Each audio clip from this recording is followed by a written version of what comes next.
Welcome to Falcon Excel academy. मैं हूं केवल विजय और मैं आज आपको MS एक्सेल का लेक्चर नंबर 83 पढ़ाने जा रहा हूं। आज हम बात करेंगे डाटा को अरेंज करने के बारे में कि आप चंद एक सेकंड्स के अंदर आप डाटा को किस तरह से अरेंज कर सकते हैं। जैसा कि स्क्रीन पे आपको नज़र आ रहा है कि हमारे पास ये डाटा इस तरह से लिखा हुआ है कि नेम है हमारे पास, यहाँ पे कोर्स है और फ़ी है। बाज़ डाटा हमें इस फॉर्मेट में मिल जाता है और फिर उसे हमें अलग अलग से हमें यहाँ पे ऐड करना पड़ता है। जैसे हम चाहते हैं कि यहाँ पे नेम अलग से आ जाए, कोर्स अलग से आ जाए और फ़ी अलग से आ जाए।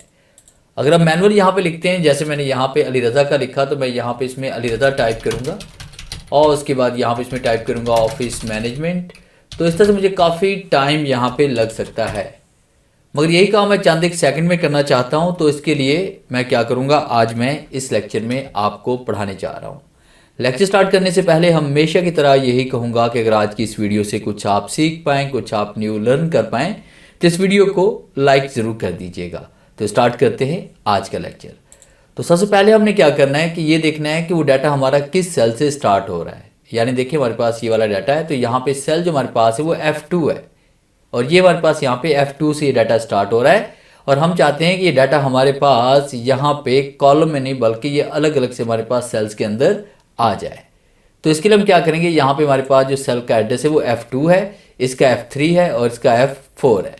तो यहाँ पे हम क्लिक करते हैं। क्लिक करने के बाद आपने सबसे पहले यहाँ पे इसमें F2 टाइप करें, टैब का इस्तेमाल करें, यहाँ पे F3 टाइप करें, टैब का इस्तेमाल करें, यहाँ पे F4 कर लें। फिर इसके बाद यहाँ पे क्लिक करते हैं। क्लिक करने के बाद फिर आपने यहाँ पे इसमें आना है, जैसे मैंने यहाँ पे क्लिक कर लिया F5। फिर इसको टैब का इस्तेमाल करें, यहाँ पे F6 करें, यहाँ पे F7। अब उसके बाद इसी डाटा को आप सेलेक्ट करें और यहाँ नीचे तक इसको ड्रैग कर लें। यहाँ तक हम कर लेते हैं, जहाँ तक आपका डाटा है वहीं तक भी आप कर सकते हैं। तो फिलहाल डाटा मेरे पास यहाँ पे 5-6 कैंडिडेट का है, तो यहाँ पे हम 5-6 सेल्स को हम यहाँ पे सिलेक्ट कर लेते हैं।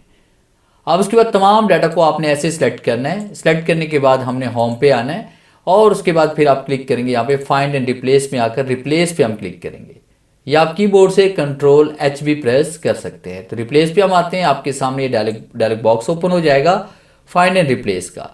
तो फाइंड हम क्या करना चाहते हैं, फाइंड यहाँ पे हम करना चाहते हैं सिर्फ यहाँ पे हम लिखेंगे F। तो यहाँ पे हम F लिखेंगे और F टाइप करने के बाद यहाँ पे हमने इसको क्या करना है, इज इक्वल टू कर देंगे यहाँ पे हम F के साथ। तो यहाँ पे आपने ऊपर आपने F लिखना है, नीचे आपने यहाँ पे इज इक्वल टू F लिखना है और रिप्लेस ऑल कर देंगे। या हम जैसे रिप्लेस ऑल पे क्लिक करेंगे और ओके क्लिक करेंगे तो ये देखें all done, we made 21 replacements.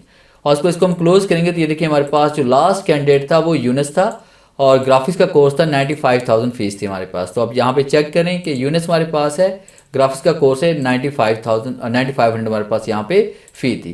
तो ये देखिए यहाँ पे ये सारा डाटा हमारे पास अलग अलग से कॉलम में, अलग अलग सेल में इस तरह से कम वक्त में हमने अरेंज कर दिया इस छोटी सी ट्रिक की मदद से।